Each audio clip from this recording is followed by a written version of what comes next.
Listeners everywhere, welcome to the Movie Show with Joel and Ryan, the weekly fix for your screen addiction and a trusted source for discussion of all things film and television. Please keep in mind that for the purposes of this podcast, Joel and Ryan are not acting as journalists, but rather fellow moving picture enthusiasts. All of their opinions should be taken as such. Also, please be warned that while Joel and Ryan may seem like petulant children, they are, in fact, adults who may occasionally use adult language. While they promise to bleep out all the worst words, it's a good bet you will still understand what they were saying. And now, with no further ado, here's Joel and Ryan.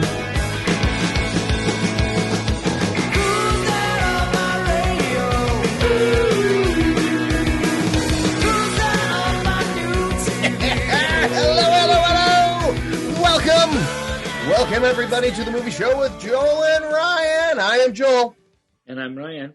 And we are so happy to have you back for another week. A week of talking about films that just maybe need a little love.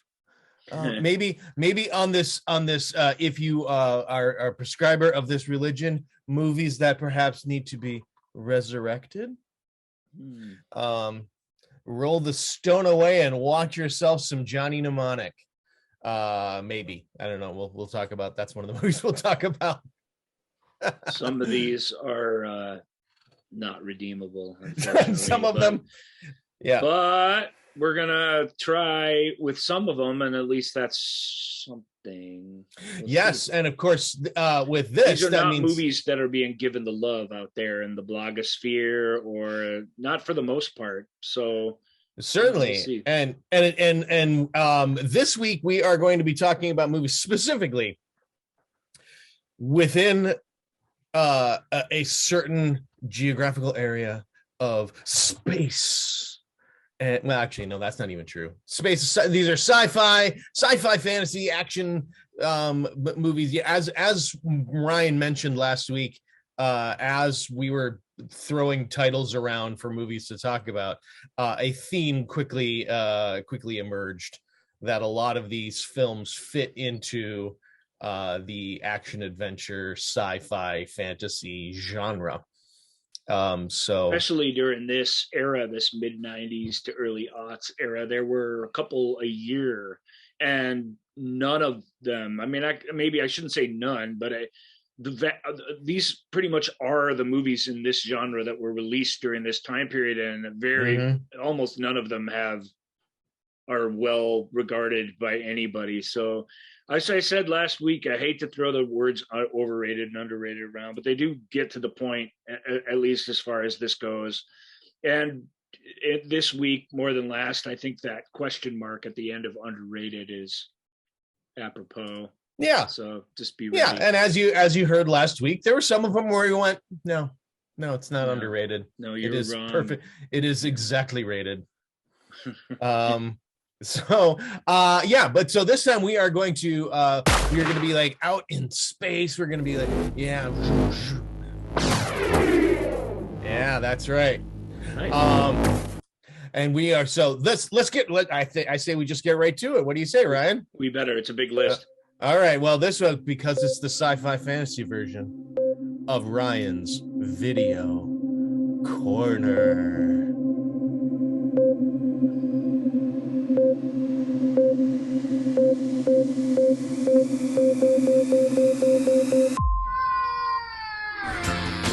Video. It's the only way to get what you want to watch when you want to watch it. Action, adventure, horror, comedy, drama, suspense, romance. Great entertainment. Always a great value. Video, it's what you want to watch.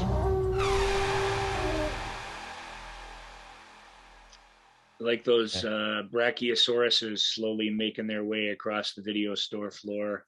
I wonder what they're going for. I don't know, but it brought me a lot of joy putting them in there. That chick brachiosaurus is like, they better still have Dirty Dancing around. Because she's about to have the time of her life. It's going to be a rough night for everybody if my favorite movie is not on the shelf. There you go. Well, and that was the 90s. That was going to the video store. Is if you're like, I'm going in to see Heathers. I want, I'm picking up Heathers. And if Heathers was out, someone checked. Suddenly you had a mortal enemy for life. That person who you didn't even know who checked out that movie that you wanted on a Friday night. It was the aisles with all the old crap in them were pretty lonely, actually. Everyone is really just racing to get new releases. It's not that different than streaming now. Everybody talks about the new latest thing. They whip through it in record time and then they're on to the next thing. And it was just, there was a place where you did that instead of on your phone. That's really the only difference. Yep. But catalog titles are important. Our show is all about them. So let's get to them. Indeed we are.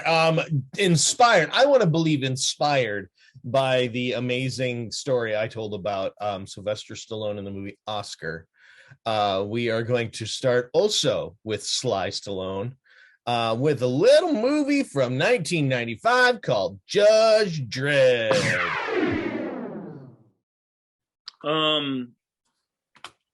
For fans of the Dredd comic book, this is not a good movie. So it just to get that out of the way, it turns that very serious and sort of bleak futuristic idea into a big cartoon show, basically. So that's sad. The big deal at the time, although they don't make big $100 million blockbusters or whatever this one was, $62 million blockbusters, for at least not back in these days, for rabid, easily irritated, second tier comic book fans. So there was no chance that this movie was ever going to be for those people. If it was going to be this expensive, it was going to have to be PG-13. If it was going to have a big star in it, he wasn't going to leave the helmet on the entire movie. That idea that was ever going to happen is laughable. And so people they weren't even willing to give this a try for what it was. I really like aspects of Judge Dredd. There's things I don't like about it too, of course, but it doesn't amount to much. It's big and loud and dumb. And for a PG-13 movie, it's really violent in a cartoony sort of, in a RoboCop sort of way that sort of misses the point of what this stuff is. These judges, there's no commentary made on what they are or what they do. A little bit. Rob Schneider is along for the ride, and he does a pretty good Sylvester Stallone impression, and he's the one that's like, I was just in the hallway when this stuff was happening. Like, I didn't do anything wrong. This system is awful. But it's not about breaking down the system. It's about corrupting it and then restoring it, which is also what we talked about. Not quite restoring it, but we talked about how that sort of brings, in my opinion, it brings down the last act of Minority Report, which is actually a really good movie. But it's fun, man. I really like the opening comic book credits. I like this is the last sort of Batman 89 style giant sets in these huge, places. Like it's really well realized visually. The director, while he lost complete control to Stallone and was always going to be thus, from the story element standpoint, he still points the camera in the right places and brings both this big overpopulated world, which again, it seems like kind of a bad place to live, but not that bad a place to live. Right. Not bad enough really to justify the totalitarian state that has risen up around it. And it does even less well with the post-apocalyptic world, which feels very small and like similarly not very dangerous. They like sort of find shelter right away. They guess they have to fight cannibals and everything, but I don't know. Yeah. Heck of a cast in this movie. I think Alan Silvestri does the music, which I believe is awesome. The cast doesn't help though. They're all slumming it and they're all doing their best. But it doesn't matter. It just doesn't matter in the end. So I don't know if that really redeems Judge Dredd. Obviously, a much more faithful to the comic books Dredd movie has come along since. But that was seen by very few people and won't be repeated. Or maybe it will be. Yeah. I don't know. Maybe it will be. That's a movie worth checking out if you really don't mind actual intense, massive body count violence. And it's some of them. Let's see, some of the reviews never has such a big dumb movie seemed so small as it shrinks from Blade Runner sharp to Jetsonian junkie. That was from USA Today. Is that a Jetsons reference? I believe that is a Jetsons reference. It does feel like a Jetsons type future, you know. A lot of people in this future are living large, and yet they don't really get to the class warfare part of things. So I don't really know. Yep. I mean, it's let's see. There was one that I really liked, or one line that I thought was kind of appropriate. Sadly, I want to say it was Owen Gleiberman that no, it wasn't. It was from Variety, a thunderous, unoriginal, futuristic hardware show for teenage boys. But it didn't connect with teenage boys, at least not in America, and so it went right down the tubes. It did start a trend of these, for Stallone, of these large productions that did poorly in America, but did just gangbuster business overseas, which kept him in the green for pretty much this entire period. But it's not a piece of garbage either. Again, all these movies back in the Blockbuster days in 95, when you went and brought this home on videotape and popped it in and visually watched about half of it, you know, panned and scanned and gray and just garbagey. It really was a crap movie. And now you see it sort of restored and all the color and all the sort of fun visual splendor of it all. And it really is enjoyable in that way, I guess. So technically, from a crew standpoint and costuming and all that stuff, it really is an accomplished film, which is kind of neat. But it's still a stupid story. You really, if you're going to go back and visit Judge Dredd, you gotta be ready to embrace the stupidity, or you're nowhere. Embrace the dumb. Yeah. If there's any lesson you can take from the movie show with Joel and Ryan, I think it's sometimes you just gotta embrace the dumb. It really does show you that even bad movies, when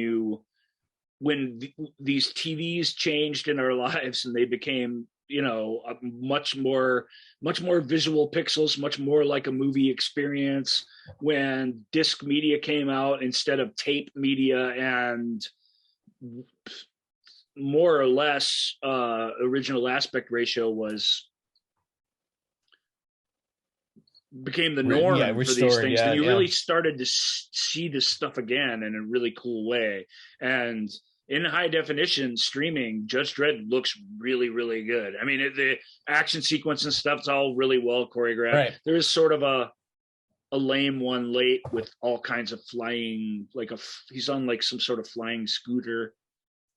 Oh, sure. But even that, it feels big and expensive and loud and fun. So, next up, from the same year, from 1995, is a movie that is beloved by some, and I think has benefited from time, and I'm excited to hear your take on it, and that would be 1995's Tank Girl.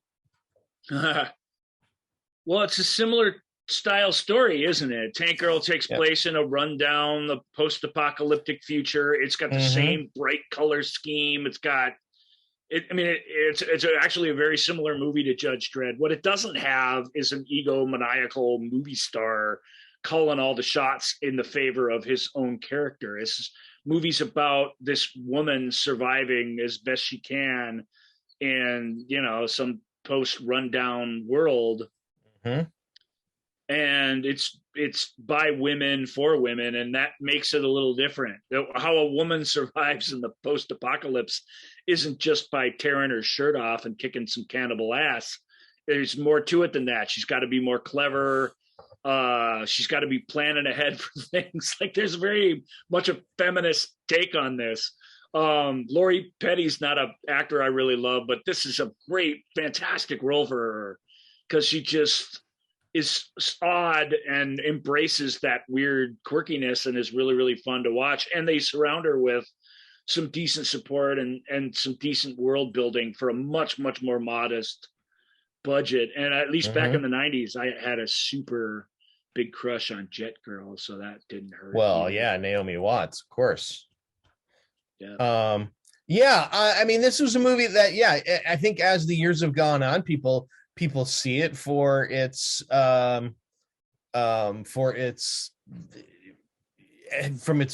viewpoint from like you said, for women, but by women for women. I've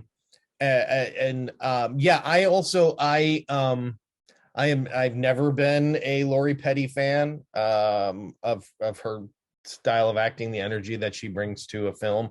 It's that Kate. Well, I appreciate to be too that. critical because that's who she is, and she brings a lot of her weird self to each role. She brings a chaotic energy, which I'm sure is exactly why some people love her and what she brings to a movie. For me, it's never, her energy has never translated into anything other than me just going, just stop. Please just don't. Like, even she's in the miniseries Station 11 on HBO. And so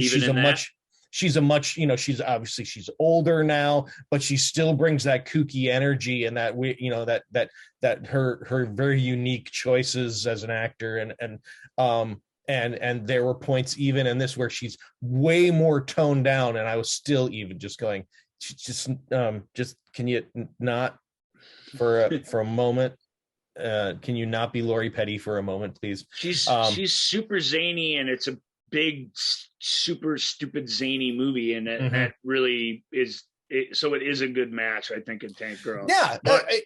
But you do need to be ready for that when you sit down to watch it. She's strange, and the movie is her film. She's in every scene in it, really. I don't think we even cut to the bad guys plotting behind her back. I think anything that happens with her in the room. So it does get a little crazy, and it requires everybody else play it straight, and that doesn't always happen in Tank Girl. But and you can see why this movie absolutely just turned people off, because it was and especially a feminist sort of led movie, feminist energy movie. I don't think it's making any sort of feminist point. I think it's not, but it's being made by women that lives in it in a way that it is hard to fake in a very way. Instead of saying feminist, because that is more of a loaded word, I'll just say a feminine movie. This is a feminine movie in the sense that, even though there's plenty of automatic, just as much as Dredd, there's plenty of automatic weapon fire, and there's plenty of big body counts and plenty of wisecracks, tag lines at the end of killing somebody, and it's got all that stuff in it. It feels different. The threat to her in this world is different than it would be to any of these big movie stars of the day. And I think it makes it creepier, but it also makes her heroic in a different way that I enjoy. But it is still Lori Petty, no doubt. It's her show. Yeah, and that's and that was what I'm seeing is one of the big dividing lines. Is if you dig Lori Petty's, if you dig what she's putting up there, you forgave a lot of what was happening on the screen. Others are just like, her manic energy wore me down. Let's see, where's the feels like a low budget rock video more than a coherent plot. It has a rock video random feel to it. It does. Yep. This is not a national reviewer, but I wanted to like Tank Girl, but I kept feeling like the filmmakers kept daring me not to like it. It has that sense to it, but again, it's not so much about, I don't know, when people went to see it, I think they were looking for a fun adventure night at the movies. If they went to see it, not many people went to see Tank Girl, but and it provides something else. It provides something weirder and more different, but again, all together more authentic to the comic, just, you know what I mean? More, everything about it has integrity, where something like Judge Dredd, which is, I think, about on par with in terms of enjoyability, Tank Girl really takes the chances, and it doesn't have a mandate from the studio, and it still does. And I find that super admirable when I watch it. But it's weird. It's a weird film. It's a weird comic. It's a strange character, and it's a strange, weird, very quirky movie, but it certainly deserves another glance by people who'd be open-minded to that. Because again, art direction, costuming, effects and stuff, like all of that's really, really fantastic. So our next movie has some of the staples of a movie from from the mid 90s. There are certain things that if you were watching, especially a sci-fi action flick in the 90s, you were going to see Dina Meyer. You were most likely going to have, you were most likely going to probably see Ice-T. If you were really lucky, Dolph Lundgren was going to swing by. maybe. More than likely, there's going to be a scene in the third act where all of a sudden Henry Rollins comes on screen and does something to try to lend a little bit of coolness. And we get all of that in the Keanu Reeves 1995 film, Johnny Mnemonic. Really? Dina Meyer's and Johnny Mnemonic? Yes, she is. I didn't know that. Yeah. Who's she playing it? She is like Jane. She's the main lady in it? Yeah, yeah. I can't warm up to Johnny Mnemonic. I hated it then, and I just watched it again, and I still hate it.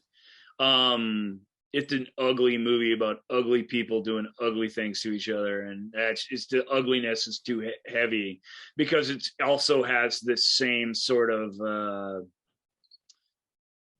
it also has the same sort of weird zaniness to it, but it's so mean-spirited and ugly, and yet it doesn't have it lacks the, like I keep bringing up RoboCop. I don't mean to do that, but RoboCop's violence is extreme, but it's backed with satire about society that gives it meaning, that it allows it to be and allows you to accept it.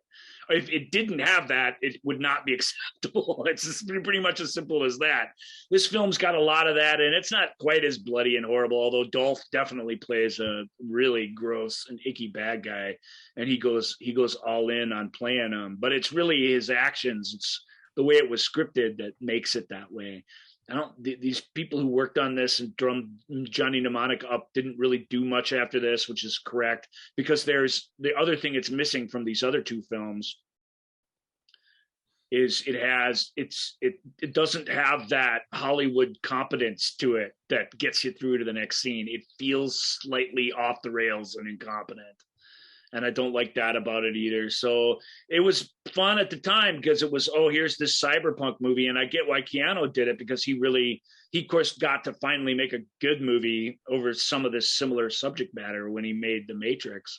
But you could see him as a young man be appealing to this world of, sticking microchips in your brain and personality altering drugs and all this fancy cyberpunk stuff, which Johnny Mnemonic really is, other than Blade Runner, which really is the first appearance of cyberpunk ideas in film.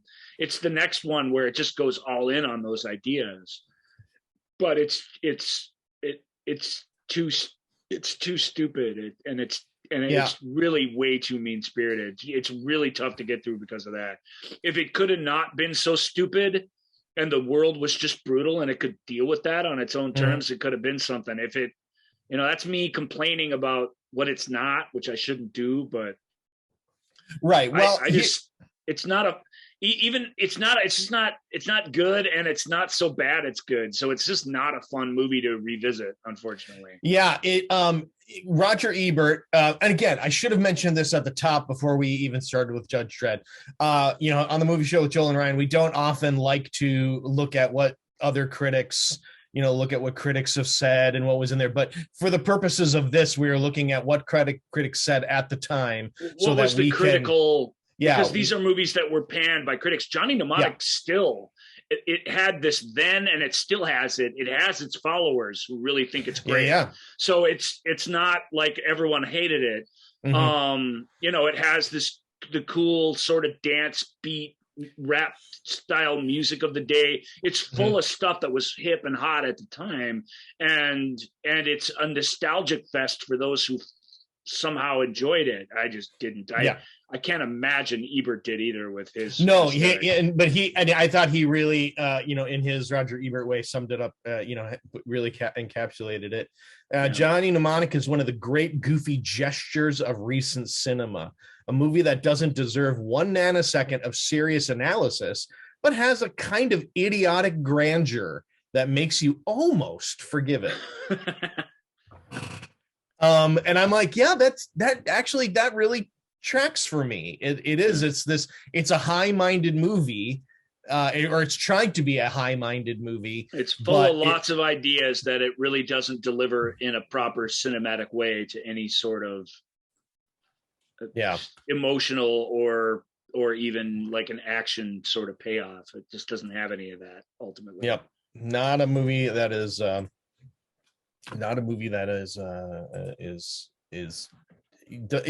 mean, like you said, there are some people that still love it. But it's an incredible slice of life, and it I get what he's saying. Like you want to cut the people making it a break because the enthusiasm for the material is there on screen. You do feel that.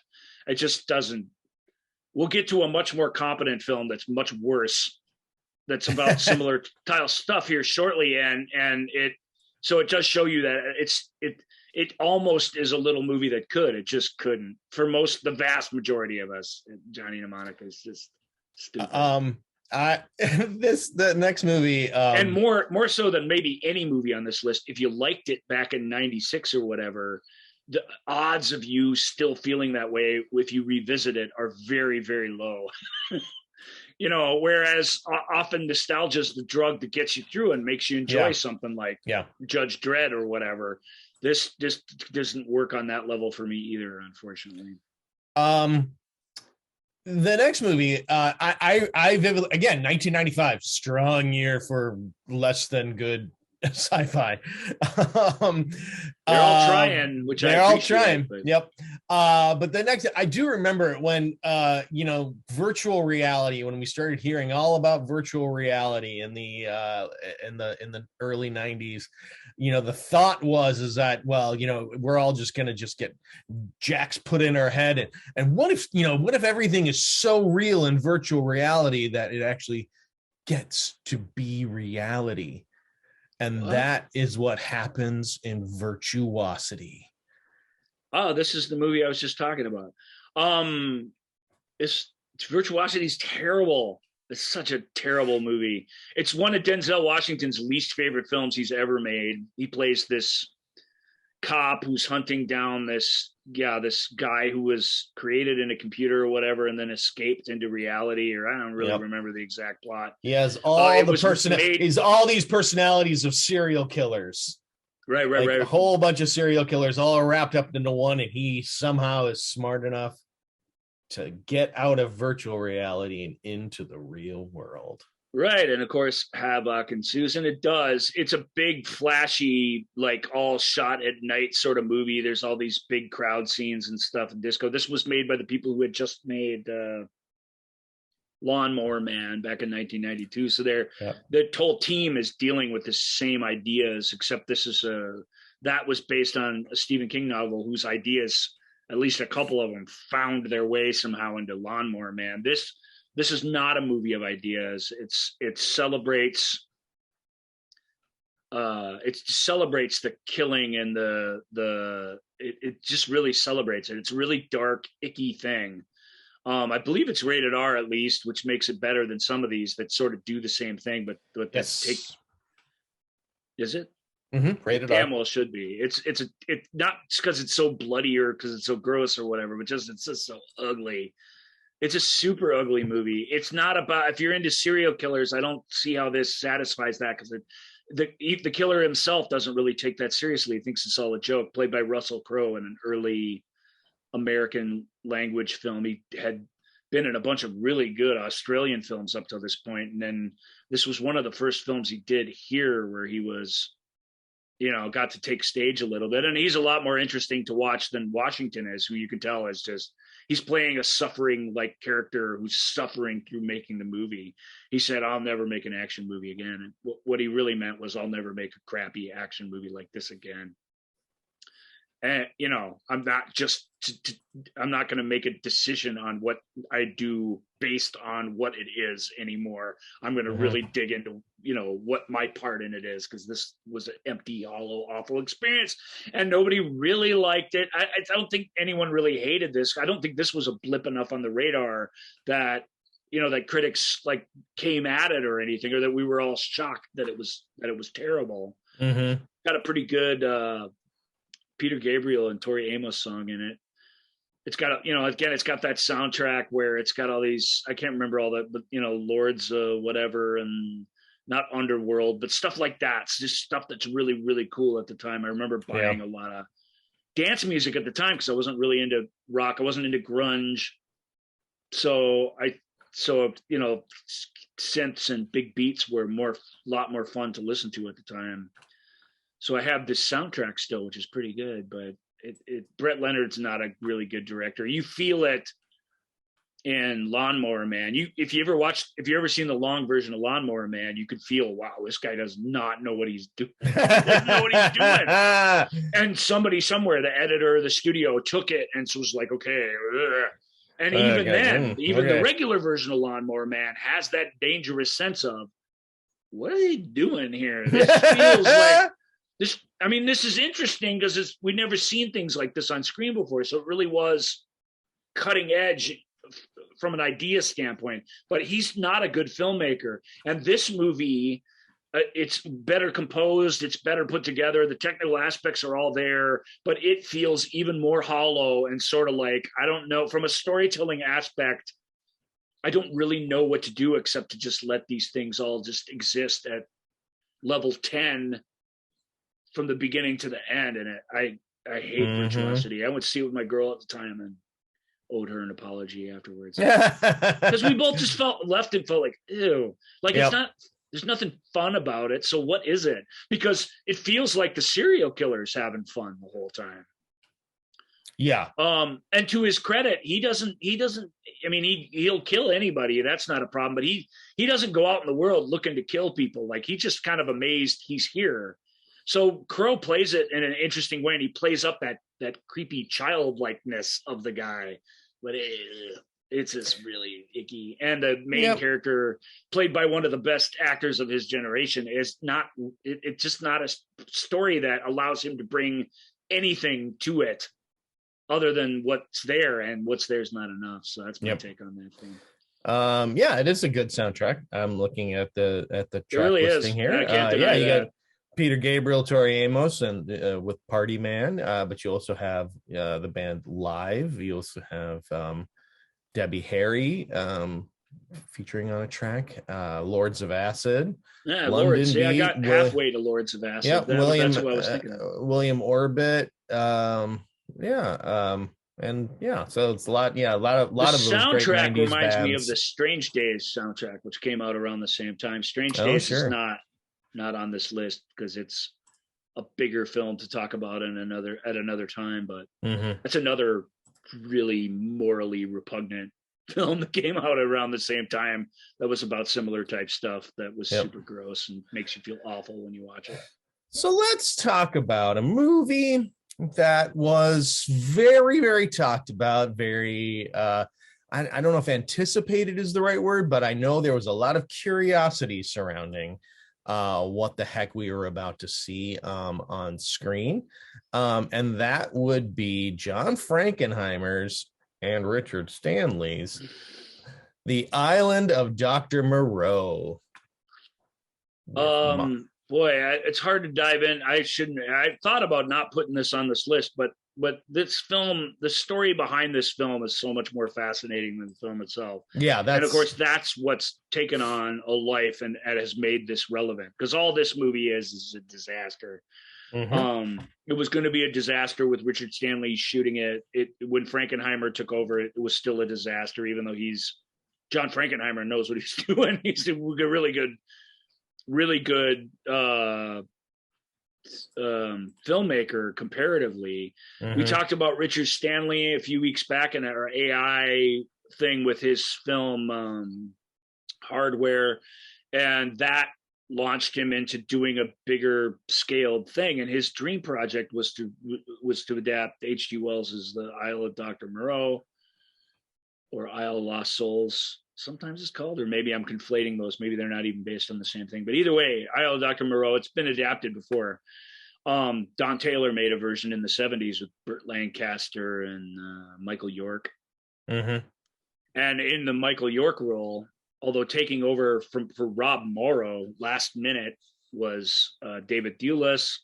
Thewlis is pretty great in it, but because he's just a really good actor that just came into this nonsense world. But it's Marlon Brando's show, baby. Holy smokes. It's just one of the weirdest. It's one of the weirdest performances, and because everything you see that Brando's doing, he did his own makeup. He was a major part of designing his own wardrobe, which is bizarre and off the hook. There was this extra on set who was this little person who he adopted and wanted to be in every scene with him. He insisted that they be dressed up alike, which is where the whole idea of Mini-Me came from. So there's this amazing and I haven't even got to Val Kilmer yet, who looks like he's stoned out of his mind the entire time and not happy to be there. I think the best review I ever read of this was, watching this movie felt like I just walked into the room when my parents were fighting. and it has that awful tension where everybody hates being here. Fairuza, I'm going to say her name wrong. Fairuza Balk. Yeah, from The Craft and other things. She truly looks like she doesn't know what's going to happen next, what somebody's going to say to her next. Like, she looks absolutely miserable in the film. So, Ron Perlman, it's the story of a mad scientist on an island who's combining animal DNA with human DNA and making these either really weird animal like humans or really sort of thinking animals, depending on how you look at it. And it's madness and chaos. And this film is madness and chaos. It truly is.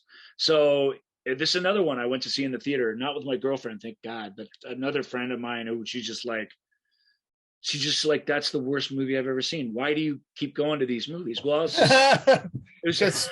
it was not supposed to be you didn't choose these on purpose. No, I did, but I didn't choose them because they were bad on purpose, but I chose them because of the science fiction trappings of them. No question. I went to see all of those. I went to see Highlander 2. I went to see every damn piece of garbage sci-fi movie that's ever been made if I had the opportunity to do so. And this is one where I saw it in the theater.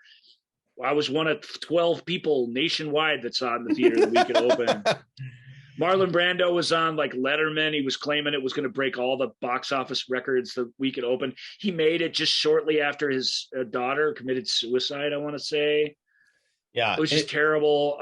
It just has this weird, super weird vibe to it. And that's fun. And there's a big documentary about the making of it, which is bonkers.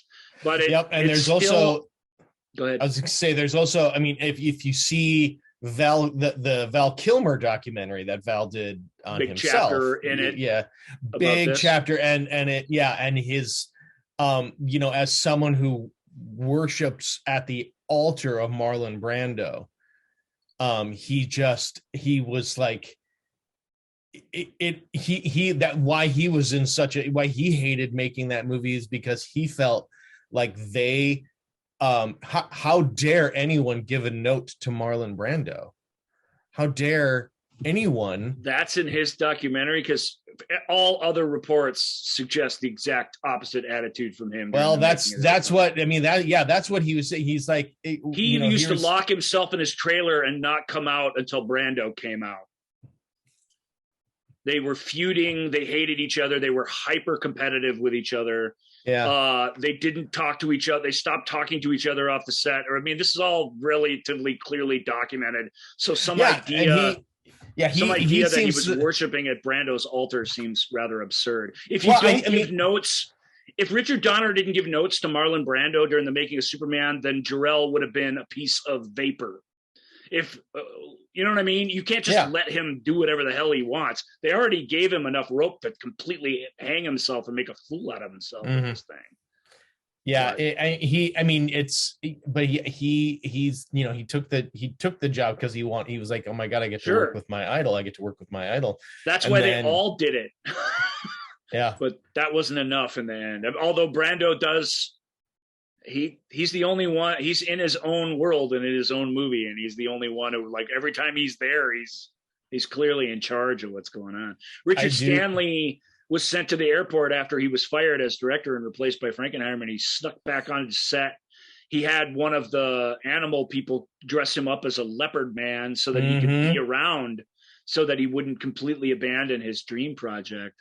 And at the end of the movie, he sort of came out and said, here I am. And Kilmer came up. And Kilmer's widely believed to be the reason Stanley was fired, and apologized to him because Frankenheimer was a taskmaster who he would more or less take Brando's bullshit, but he would not take Kilmer's. Right. Yeah. And so he took sides in this battle between the two, a battle of wills between the two of them. I mean, it's an absurd story, but they all did it because they wanted to be with Brando. Brando agreed to do it somehow. Brando, you couldn't get him to agree to do your movie until like 2 days before it started shooting. For some reason, way early on in the process, he just said, yeah, let's do it. So he wanted to make this thing, and it's why it existed. Because I think this film had a chance to break down about 40 times and just never exist. And Brando was the glue holding it together, but not from a dramatic or a storytelling like sensicalness. He didn't. He made it the bizarre, weird ass thing it is. But it's a bizarre freak show of a thing, and that's kind of thematically what it is. So it's life imitating art in a weird way, and it may be worth your time to watch if you like exploring really, really bad cinema, because it's a terribly made film. Yeah. Apparently Marlon Brando wore a little radio receiver in his ear because he didn't want to learn his lines. That's always been thus with him. Yeah. He hadn't been learning lines for a decade and change up until this point. And as David Thewlis claimed, he's in the middle of a scene, the radio would suddenly pick up police messages, and he would just say, "There's a robbery at Woolworths." And that for some reason brings me so much joy.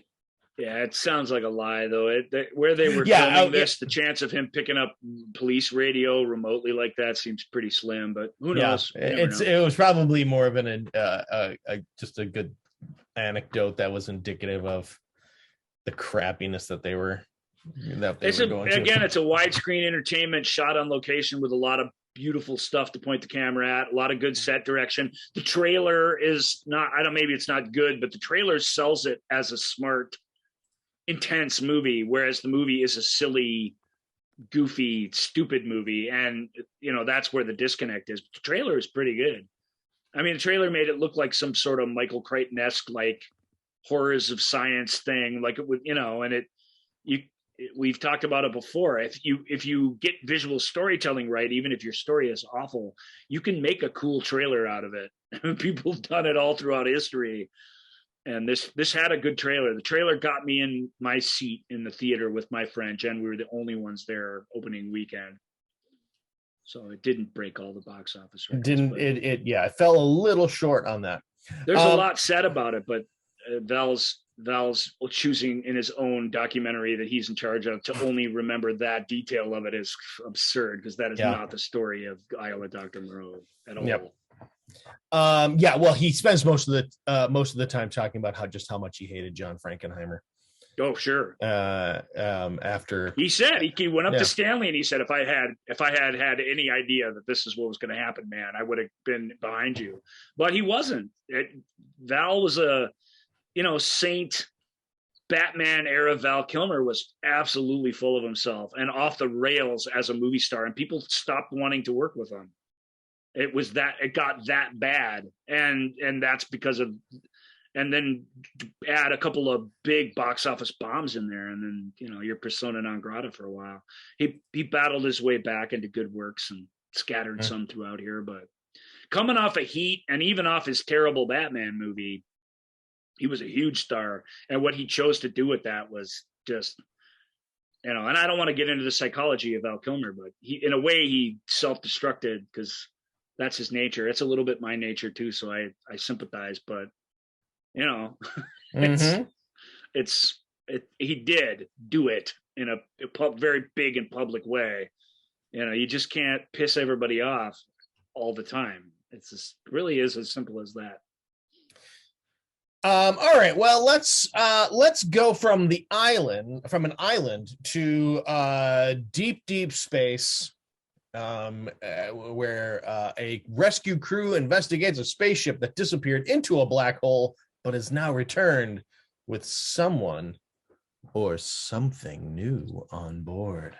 That's Event Horizon, 1997. Well, this is your Oscar film, because this film's hated by critics, and it's beloved by audiences. At least the sci-fi horror audience that it's aimed at really, really like it. There's aspects of it that I really like too, so that I want to say, oh, I like it too, but I really don't. In the end, it's got some real, well, you just kind of read the premise. It's got really cool space effects, got some really cool models. The design of the ship, while I don't know why you would design a spaceship interior like a giant Gothic cathedral, but they don't really justify why it is the way it is. But it is, from a design aspect, it is that ship, which is the thing that is evil. It's a haunted spaceship movie. That's the best way to sum it up. Haunted spaceship. It looks amazing at moments. Some moments it doesn't look amazing. Like there's this early CGI effects that look terrible, and this era is where they're really trying to do some of that for the first time. The virtual sets in it look awful. They look fake, but you had to do it. You had to try to get to where we are now. So it was, this and a few movies coming up were building blocks with that. But what I don't like about it is it first of all, they cut a lot of the big, broader, more Lovecraftian ideas out of it, which is a shame. They reshot the ending 3 different ways, and the ending they end up with is kind of stupid. Richard T. Jones, who's a guy who really likes sci-fi movies, he was really, really great in the Sarah Connor Chronicles, among other things, is absolutely one of the most obnoxious, wisecracking black sidekicks I've ever seen in a movie. And every time he's on screen, he brings this thing to a screeching, stupid, unacceptable halt. And it is so, it's just like, it really is the thing that broke the back of the film, in my opinion. You can have a little bit of that from the get-go, you don't want it to all be bleak misery or whatever. Lawrence Fishburne, Jolie Richardson, Sam Neill, who's the other woman, Kathleen Quinlan. So it's loaded, Jason Isaacs. It's loaded up with really good actors who are nonetheless given a story that's worthy of their being there, but a script that just undermines them at every turn. And it's the script that brings this thing down. But at the same time, some people really love it. It is horrific. It's horrific. Something came back from another dimension, and it just has it's not so much even that it's evil or that it's out to get us, as it has no concept of the value of people or the other life forms here in our dimension. And so it just kind of F's with us. Yeah. That's a cruel, awful idea. And the movie goes all the way with that. So that I admire, and I really like the spaceship designs and some of the stuff outside the ships is really, really cool. But yeah, I mean, it's a movie that is the sort of the prevailing feeling is that it is the third act, the final act that no doubt falls apart. The movie, excuse me, let's see, and they, I guess the Paul W.S. Anderson, who directed this, is one of his better movies, but it's still not great. He's started this, I believe him. I mean, I believe the ending was reshot, but he started this idea that there was this much better movie out there that the studio took away from him, and yet there's no real evidence of that.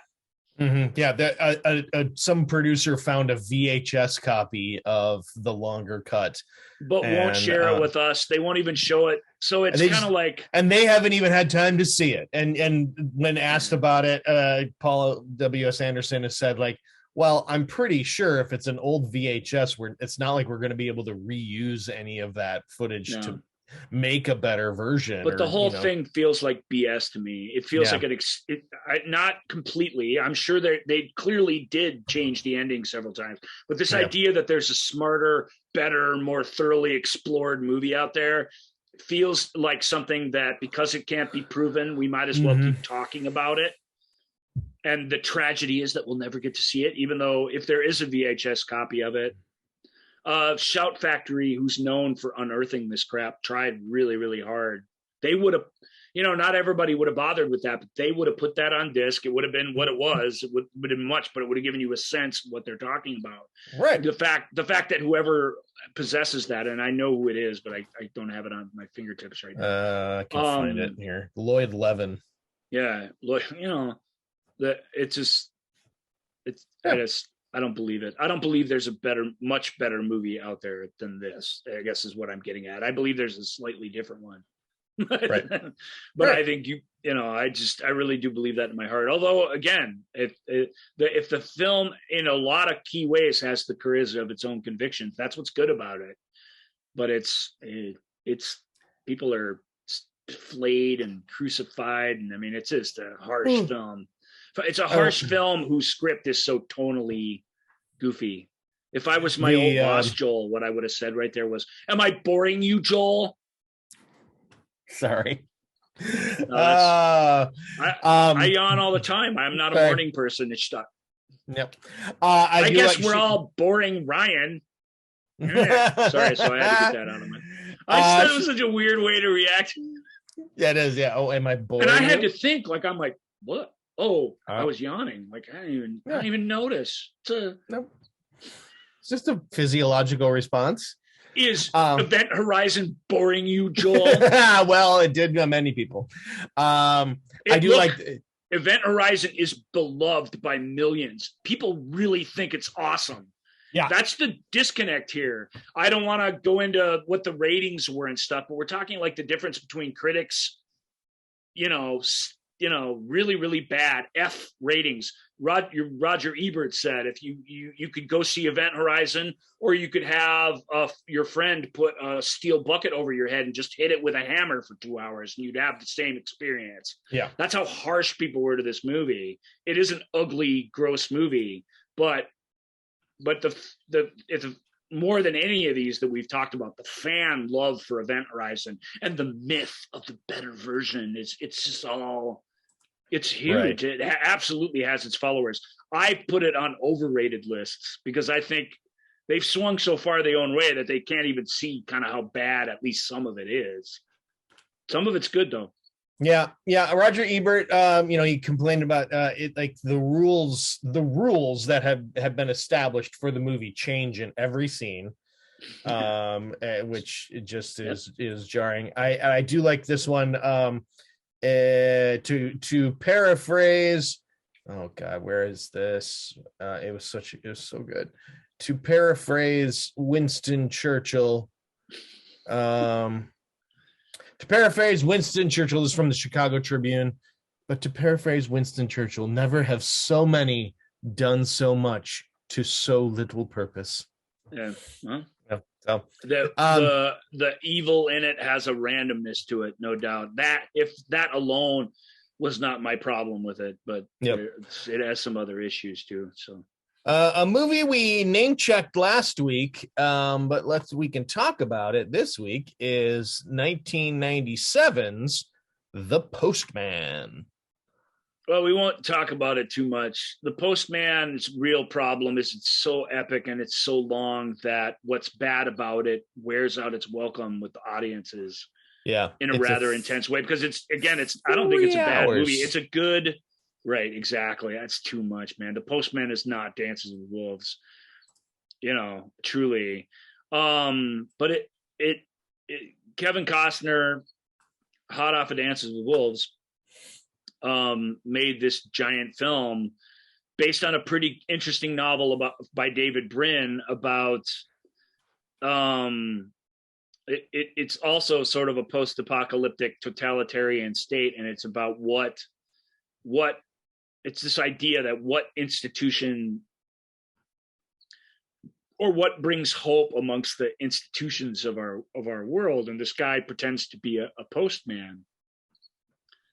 And he finds all these letters and he delivers them to people who they weren't for or whatever. But the whole idea of reading these exchanges and being connected with your fellow human being and stuff like changes the world and makes them rise up and fight back. But the totalitarian government's really just a local warlord who's not even that violent, played by Will Patton. So they're the bad guys in it aren't that bad. That the whole thing is like the myth of the guy seems silly, and how the film plays up the iconography of it instead of the humanity of it, it fails, but it's not terrible. I mean, it isn't terrible, but it's not Waterworld either, which however you want to complain about that's fast-paced, action-packed, and completely entertaining from beginning to end. Even the long version of Waterworld's entertaining. Postman it goes on and on and on. It's got really good actors. Olivia Williams is in it. I really like her. There's a whole bunch of other people too. Will Patton, I've always liked him. He's in a lot of Kevin's films, and for good reason. But it has, and I hate to say this because I was just bitching about how Event Horizon doesn't take itself seriously enough. Postman is so po-faced and serious about itself that that when it because you can be patient with it up to a point, but when it crosses over into silliness, there's no going back, and that reputation is well earned by it. As CNN says, it's about as inspiring as a movie about a vengeful meter reader. Right. I mean, that's kind of that. It's too bad. It's a good book. It was a Tom Hanks vehicle for years and years. Tom Hanks really wanted to bring The Postman to the screen. He later did News of the World, which is very, very Postman-like. But it's short, it's sweet, it's intimate, and its themes work. Even that's not a beloved movie or anything. It's a really good-looking movie. But that you can see the idea function in that. And this is so huge and bloated, and so long periods of time where not enough happens, and Costner paid the price for it, sort of. I mean, not really. He's had a great career. He's back on top of the world now as a more aged guy, so he did okay. He did a good job, as he says, to not have been he was in a bunch of good movies, but he was in enough that he never got pigeonholed as one thing. But if he got pigeonholed as anything, it was this just pretentious, silly, self-serious cat. And most of that comes from The Postman's. But again, big movie, really well done, well designed, really neatly made, like vision of the future from a mechanical aspect and how they cope and stuff. So there's a lot of thought put into it. A lot of the best parts of the novel made it into the film, but the meaning of the novel is lost, and that's sort of unforgivable, which is why Postman's intolerable. Yeah. Well, it's been about a minute since we've talked about Paul W.S. Anderson. So I think we should bring him back onto this list. with 1998's Soldier with Kurt Russell. I was stunned to see that. So I thought Soldier would be at least have mediocre reviews to it. It was slammed just as hard as Event Horizon. And I'm kind of stunned by that because this film has everything that movie doesn't. It's written by David Peoples, who wrote Unforgiven and Blade Runner, and I always forget the number of monkeys. 12 monkeys. 12 monkeys. Yep. Let's say 12. If you put a number in your title, I will find a way to F it up. I'm sorry. For whatever reason, they don't stick in my head. So obviously really good screenwriter, but a screenwriter with a bent toward popular entertainment. Like he's not some high and mighty guy. Right. And this is just a silly story of these genetically engineered soldiers who are like who live and fight and are the best soldiers ever. And then they're replaced by better genetically engineered soldiers. Mm-hmm. So he's exiled onto this planet, this waste planet. The planet is a dumping station for garbage, basically. But it has this human population who crashed there and have sort of built a world that works for them around this. And this interloper, this Eastwood-like drifter shows up, and his inability to completely, he tries his hardest, but his inability to completely bond and conform to their way of life causes all kinds of problems. And then, of course, when they're marked for eradication as a training exercise with these new soldiers, he has to come and save the day. They ask him to please fight for us. And it's a dark film in that way. It's a PG-13 film, but people who don't deserve to bite it in this film really do. And in that way, it's the stakes are very, very high. And Russell's performance is outstanding. So I still understand I get that it is a silly sci-fi movie. It's a B movie idea, but it's done so well. It just kind of blows my mind that people don't like it. Connie Nielsen, Jason Isaacs, Jason Scott Lee, Gary Busey's as good as he's going to be in anything. Maybe my second favorite Gary Busey, maybe third, probably third after The Firm and Point Break, but still awesome Gary Busey, just above or tied with Predator 2 to give you some idea what he's like in it. Isaacs is fantastic in it. He was this sort of, he's a mainstay of Paul W.S. Anderson, and he was sort of this goofy, weird, mercurial guy in Event Horizon. In this, he's a fantastic, mustache twirling villain pre Lucius Malfoy, and it's delightful. I mean, it's funny. It gets totally into it. Michael Chiklis is in it. But I guess the key is that it's not, it's designed so well, which it is, or it's shot really pretty well, which it is.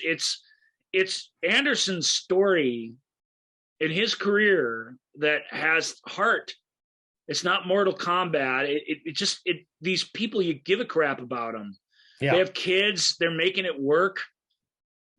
I love the design of a world, of a livable, comfortable world built out of garbage. I think that is the overall sentiment by so many, is that like visually, especially set production, set decoration, production design, very, very strong. And then just like nothing happens, like nothing good happens with it. They actually complain. They're like, this movie might be fun if it was actually worse. Like if the elements that were good in it, if those weren't good, it might actually have been more fun, because then you could have just dismissed it as mindless dumbness. It has some fun to it, and it is a little silly, but it's not a fun movie. And that's what's great about it. That heart and that familial connection that this guy's after exists in a serious place. If it didn't, it wouldn't have anything going for it. It would just be another. I hate that. I hate that take. Although that is the take. It doesn't add up to anything. But I love Soldier. I think it's really, really great. I guess I don't love it, but because it isn't. It just is what it is. We just described it to you. Yeah. But It's really great for what it is. It really, really is. I really, really dig it. That scene where they're exiling him. We know, Sergeant, that you've done everything you can, and we don't dislike you. You're our friend. We just don't think you can live with us anymore. As a matter of fact, I'll ruin it for you, just because this isn't really the main part of the plot. It's a lot of misunderstandings and a lot of the way he's different. He doesn't say much. He's a violent guy bred for violence. They really do try and adopt him. He saves one of the characters' life in a really heroic way, and they invite him to their parties and stuff, but he just is never going to fit in amongst these people. It's always going to be a fight. That's a thing that's real about misfits and mentally divergent people in life. Mm-hmm. You have to find that group that will accept you no matter what. And these guys are given reasons to think he might be dangerous. And eventually, as heartbreaking it is, they send him out into the desert on his own. It's corny. He sheds the one tear and then he kind of takes the tear and is like, the hell? He doesn't know what he's going through emotionally. The reason he did that was because there's these white albino snakes that are really scary that live amongst them, and they're poisonous. They kill you. They're the number one killer on this planet, and one of them is like sneaking up to the main couple in the film, played by Sean Pertwee and Connie Nielsen, and their kid. And he gives the kid his boot. And then the kid's like, what do I do with this? And the snake like leaps up in the air, and then Kurt Russell grabs it, throws it back on the floor and goes, kill it. And the kid's like, he doesn't know what to do. So they walk in on him while he's trying to teach this kid this lesson, and they don't know what they're seeing. And later, one of these things in this, the snake comes into your bed sort of scenes. If you're scared of snakes, you'll love these sequences. Because they get you going. These snakes are somehow, these all white eel looking snakes are really terrifying. And it's about to kill one of this couple, and the kid with a boot smashes it, kills it, saves them. And then they get it, right? Yeah. And Pertwee goes out and he says, I'm going to go find him. I'm going to bring him back. And she's like, you can't. Like, we decided. And he looks back. Pertwee's a great actor. And he says, we decided wrong. And it's very earnest and wonderful. And I love it. Here's a take you might enjoy. Okay. From the Austin Chronicle. Those looking for an escape from the wearing bonds of logic and sensibility could do worse. Though any film featuring a professional killer named Todd is surely more fiction than science. Todd's his last name. That makes it slightly cooler. Just so you know. But I don't know what to say. You should, if you like sci-fi and you like anything I've described to you, you should watch Soldier. Soldier's a great movie. It's Paul W. Anderson. It's violent. Mm-hmm. It is. It's violent and it can be harsh. But I dig it. I like Soldier because it really does have heart, and that makes all the difference in the world, in my opinion. Yep. And the idea that it would be better if it was worse is not the right idea. After Jurassic Park, and I think you mentioned this last week or maybe a few weeks ago, but it was a mad race to let's get every Michael Crichton property that we can find and let's make it into a movie, because this guy is almost all of them got made. I believe it. I believe we talked about it last week with 13th Warrior. It was literally get everything and get it made, and this one was one of the higher profile Michael Crichton ones, because this cast, it has Dustin Hoffman, Sharon Stone, and Sam Jackson, Peter Coyote, and directed by the master of high-minded of big epic thought, Barry Levinson. And that is Michael Crichton's Sphere. Sphere is cool because first of all, it's a cool book with some it's a very cool book, really sort of staggering ideas in it that surprise you and take you to a place you don't think it's going. The the movie delivers those, but it's harder to do in a movie, let's just say. Barry Levinson had made Disclosure, and they asked him if he wanted to make Sphere, and he said sure, because Disclosure was a big hit and was really pretty good and was a good experience for them. But he brought his muse along with him, Dustin Hoffman, and Hoffman isn't right for it, and Levinson isn't right for it, and that actually is kind of what sinks Sphere. Otherwise, it's still, the Crichton stuff is still there. There's incredible effects and design in it. Like, it's really, really well done. It's the second best underwater film ever, even though it's a huge drop off from The Abyss to Sphere. Mm-hmm. There's no question that it's better than the stupid monster movies and things, because it's just much more clever and more thought out. But it's a weird mix. Sam Jackson, Dustin Hoffman, and Sharon Stone are a weird mix. They're not badly cast, but you because of Levinson, because of his style, and because of their personalities that they bring to these characters, they just live in a really weird place. If I could recast them with people, I would cast, and this is probably wouldn't work, but you probably wouldn't get these guys, but I would cast William Hurt in the Hoffman role, and maybe Courtney, what's the guy from Hunt for Red October and all that stuff? Courtney B. Vance?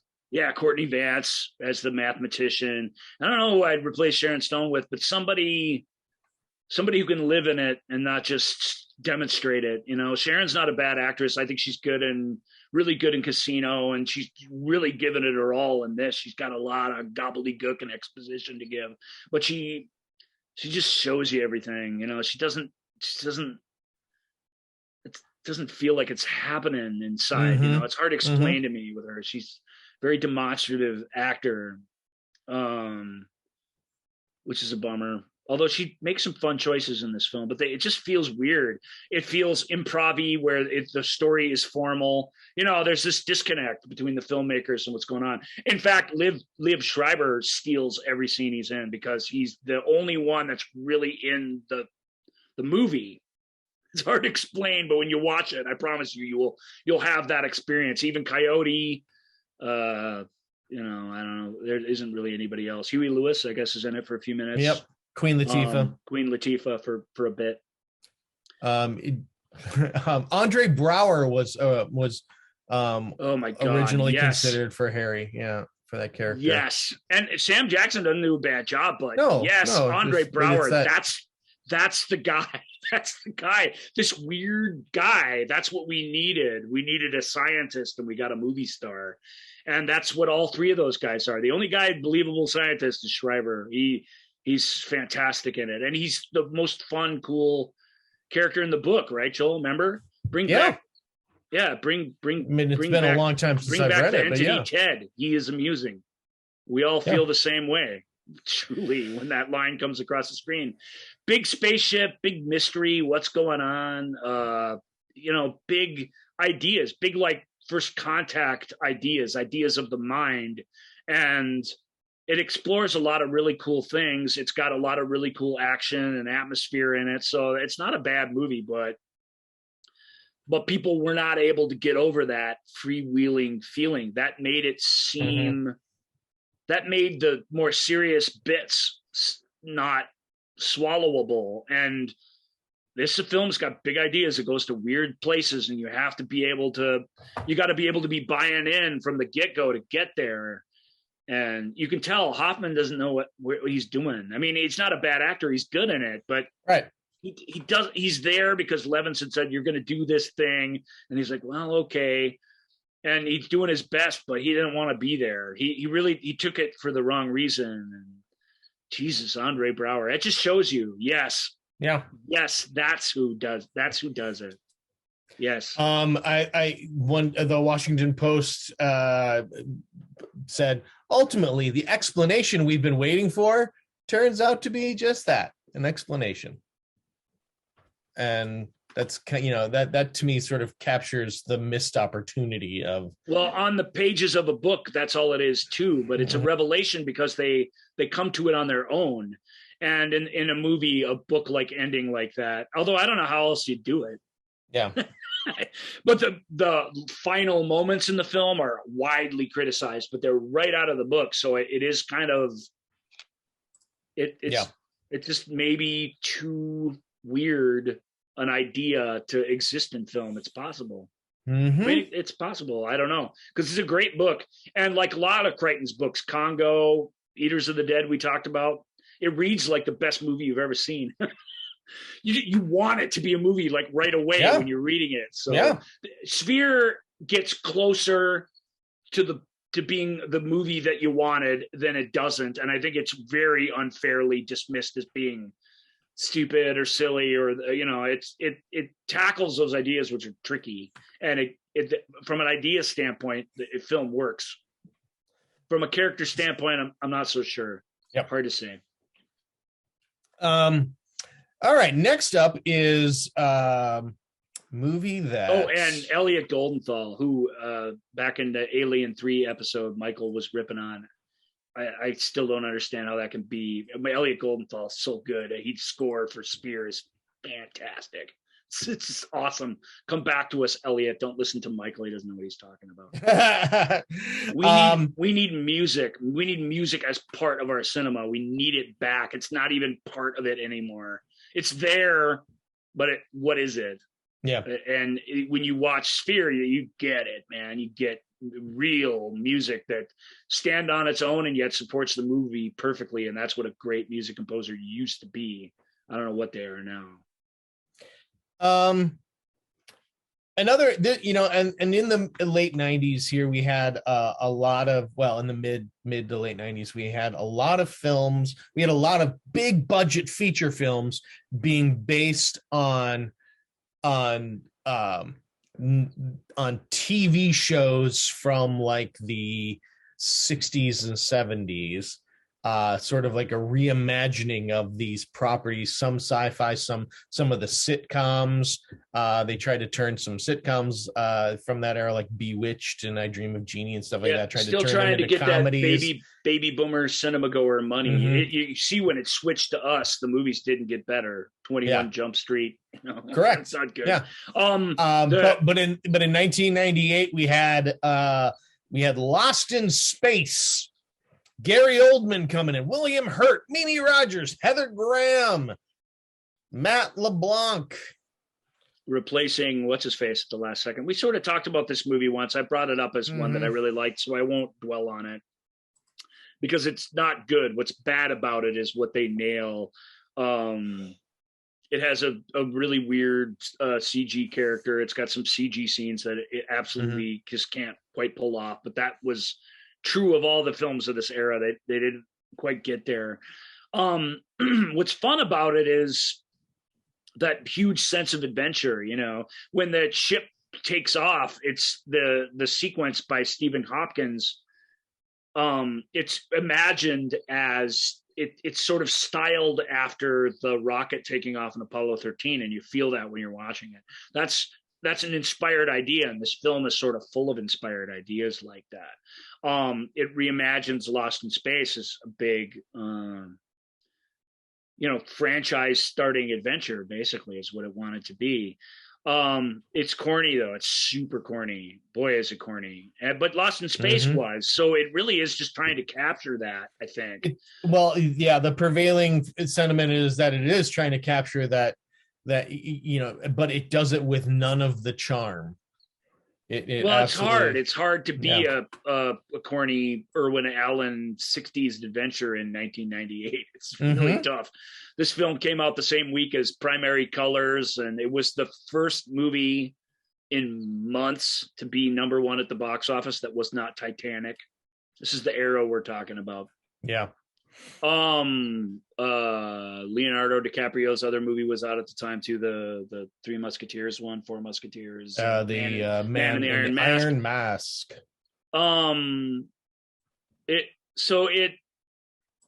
It was fun. I went to see it with a full theater, but we were all like, okay. You know, we all had that same reaction to it, but that's not the worst way to feel when you're walking out a movie. I didn't feel like, you know, please start another movie immediately. Virtuosity just ripped my soul out of my chest. You know, it doesn't make you feel bad. It is silly and corny. I don't know. There's no real way around that. Matt LeBlanc he's playing it really straight, way too straight. Mm-hmm. That's his problem. He's widely criticized in it, but actually some of the more nuanced stuff he has to do in the movie is really good at, which I feel is more the movie's fault than his fault. The opening space battle. Now, we hadn't had a Star Wars prequel yet. Was one of the coolest, although it's written very badly, the dialogue, the space, these little pods themselves shooting at each other in space. It was the most exciting space action sequence that we'd had in 20 years. You know, you don't watch it and have that same reaction to it now, but that really was the feeling at the moment. Was like, wow, that's really cool. But it's full of serious actors trying to navigate the silliness, and a couple of silly actors who are whole hog into the silly. Gary Oldman, he's got a lot of power, so he comes off okay in it. Who plays Penny in it from Party of Five? I can't remember her name. Lacey Chabert. She's an okay actor, but she's has a little Lori Petty in her, where she's really a rather broad personality in real life, and her character in this the dialogue is terrible. It's like a Kiva Goldsman. It's an old Jewish guy trying to write teenager dialogue. It doesn't come off. But the little boy is great in it. He's actually the only one who, when he stumbles into each scene, he's like, y'all, this is how you do it. Yep. Like Jack Johnson. Yeah, it's really unusual to have that in a film. It's got cameos from almost all the original cast, which is fun. It should have had more. It was going to have Bill Mumy at the end, which it should have had. Bill Mumy's a great actor from Babylon 5 and other things. He was still acting at the time. It's not like you had to pull him out of retirement or anything, but they thought people would notice it and think it's silly. And it's like, you guys, everyone's already going to think you're being silly by this point.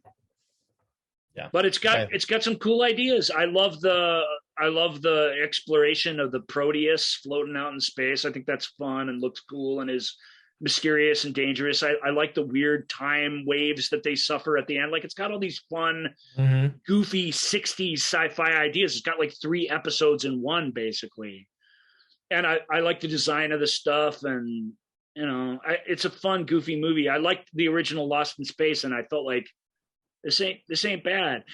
Netflix has got the series now, and the series is Lost in Space. Serious, 100% serious. Totally taking it serious. Yep. And like Battlestar Galactica, really explore the idea. That's probably preferable than trying to ride the line. But that film's not bad. It's not nearly as bad as his reputation, and I just feel like I got to stand up for it a little bit. Well, there you go. Go ahead, give Lost in Space a chance, there, folks. There's a great scene where they're flying. It's one of those great scenes where you're flying helplessly into the sun, and what are you going to do? And it's all exposition, but it's really delivered really well by LeBlanc and Hurt. Where LeBlanc says, we got to use your gravity drive now, and Hurt's like, we use it now, we could end up anywhere, and he goes, right, anywhere but here, right. And then they punch it and they fly through the sun. I mean, these are great ideas, and they're pulled off pretty well with energy, and LeBlanc and Heather Graham, like, on again, off again relationship is sort of cute. It's not bad. And Oldman is having a great time. Yeah. He's not bad. The character is designed to absolutely chew on every piece of scenery, and he's great. He does that with aplomb, I have to say. All right, let's go to 1999's Virus. I don't know if you know this, Ryan, but the last couple of years, the word virus has been in the news. So we'd have been better off if the virus had just been turning us into robots. John Bruno, who did the practical effects for Terminator 2 and other things, who really one of the great modern practical effects artists ever, was given almost $100 million to make a sci-fi epic sort of horror film. Then this is where this film goes wrong. As a cheap B movie idea, it's delightful. It's like those movies Joel's been talking about. Well, it's bad. Well, yeah, it's bad, but it's great that it's bad. The problem is the production values, the special effects of the design, the fact that it takes place entirely at sea, like all the ideas behind it just made it bloated and huge. And it's another film where you do kind of sense Jamie Lee Curtis and William Baldwin, Donald Sutherland. They're the big stars in this, along with Sutherland to a lesser degree. He's the old guy. He's at the end of the credits, and Donald Sutherland, who we've all seen that. But it's also got the whole cast is made up of people we know. Cliff Curtis is in it, blah blah blah. There's a whole list of people that you recognize. But it's entity floating through space, hits the International Space Station, the Russian space station, which beams down this electricity into a ship, and it takes over the ship. It's a like a robotic electronic intelligence that wants to take over our world. Luckily, it's floating in this dormant ship out in the middle of the sea during a hurricane that our heroes come upon. This is actually the exact same plot of Deep Rising, which we talked about a few weeks back. Right. Just the difference is, instead of a giant evil squid monster who can eat you with its feet, it's lightning that can turn really anything mechanical into a monster that wants to kill you. It's this cheap, silly, stupid B movie idea with a giant, massive budget, and it's not good, and I can't defend it. All I can say is that as a corny, fun B monster movie, it after the fact, it's extremely enjoyable.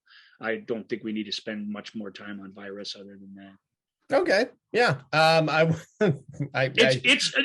It Soldier's what it is, and Event Horizon is almost good, and so you feel bad. This movie is bad, y'all. It's just stupid from the start, but it truly is so stupid it's fun.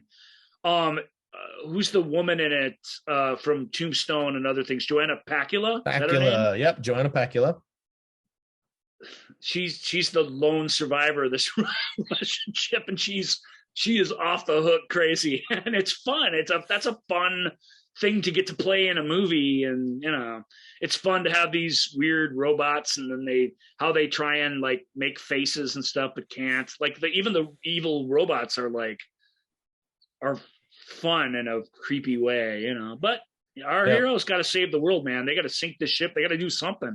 This shit gets back to humanity, and it's Robot Virus City. I mean, we will be taking over, y'all. Yep. So the stakes are high for a silly, dumb movie. I enjoy it. I would never say it's good, but a disgusting, ugly, and downright depressing excuse for a thriller, and that's what makes it good. Is one of the things. Roger Ebert, The Last Shot is an homage to The African Queen, a movie I earnestly recommend instead of this one. Well, it's a great turn of phrase, though. I decided that was him at his y'all, writing. If you haven't seen African Queen, you probably need to check that out before Virus. Okay. Yeah. But our lives aren't like that. Sometimes you do want to check out and watch something dumb. And at least this is dumb and huge and expensive. All the budget certainly didn't go into William Baldwin or Jamie Lee Curtis's bank accounts. It's all up on the screen, truly. Yep. So and enjoy. Yeah, and if the script is Jamie Lee Curtis would have been better suited for a more intelligent, exciting script. One where what the hell was that and what the hell is going on doesn't make up 95% of the dialogue. It's a good line. That's true. But what the hell is going on? That's the kind of movie it is. So there you go. Part of Hollywood's one of Hollywood's constant golden, the holy grail, one of the golden goose things that Hollywood is always searching for is how to take the most popular video games and capture some of that in a movie and get that money. Get that sweet video game money. Yeah, that sweet video game money. And in 1999, they tried again with Wing Commander. Wing Commander is crap. Yeah, it's not good. It pretty much, if Matthew Lillard and Freddie Prinze Jr. in some, is garbage. Sorry to Scooby-Doo fans or whatever, but they did, I don't know, 8 movies together. They're all just junk. Wing Commanders doesn't have very good effects. It's got old actors making complete fools out of themselves. It's got Lillard, who, he's there for a reason, to be fair. And as he's aged, he's turned into a really great character actor. But when he was a kid and was supposed to just be the guy that we all thought was funny or whatever, he was universally terrible in all these films. And is it Saffron Burrows in this? Who's the lady in it? Yep, Saffron Burrows. Saffron's good. She holds it together, but not good enough. It doesn't have anything. It's poorly composed. It's badly made. It's not fun. The wisecracking and joking doesn't help. There's supposed to be stuff at stake in it, but it's just terrible. It's another Hollywood movie written by a bunch of guys who didn't get what the game really was, so they just took the premise of it and made their own movie. But you feel no enthusiasm for the material from anyone every step of the way. And like I said, I don't want to read people's minds. I can only react to what's there. But Wing Commander is a movie where if it had anything to recommend it, I would sit here and tell you what it was, because that's what the show is about. And it just flat out doesn't. It's bad. And its only redeeming factor to me is it takes place in space. So I've seen it a couple of times. If it took place in the desert, I assure you I wouldn't have got through half of it, even, because it's so kind of poorly done. Boo. It's one of the loudest, tedious science fiction entries of the late 90s. Excruciatingly earnest, yet convictionless.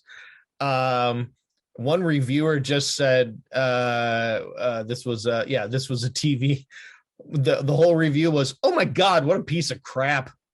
It doesn't get any more painful than this dull flick. People were just like, this I hate to pile on, but it's bad. It isn't good. It lacks any original ideas of its own as an action film. So, all right, let's not. Oh shoot! I just let's see if I can get that back here. Great. Just accidentally closed the wrong all tab. Your information. Oops. Yep. All right. Next up, also from 1999. The 13th floor. Most buildings don't have a 13th floor, Ryan. I know that. Yeah. And I looked up 13th floor. I mean, I went through all the sci-fi movies of this era and I looked them up, and Soldier I thought would have some sort of average rating or slightly below average rating. Thought the same for this. Both of those movies, they were just pummeled critically.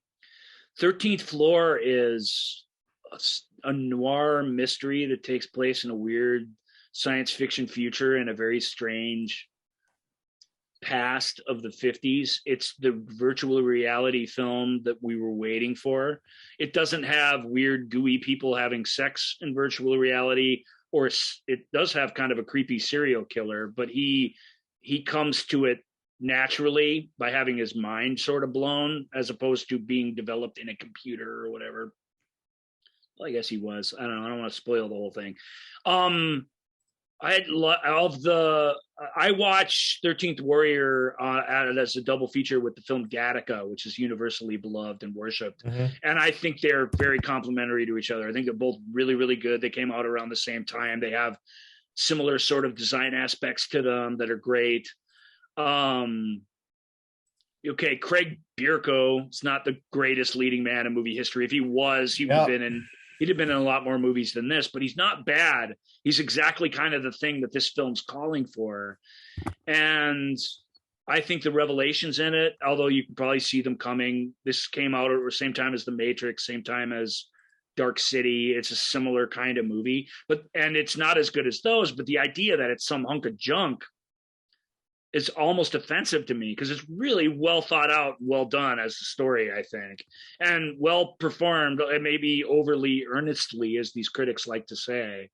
you can't really win with them, because you can't really blow off your film's ideas, but you can't just buy wholeheartedly into them either. You can't make critics who are watching this sort of material happy. Mm-hmm. I love 13th Floor.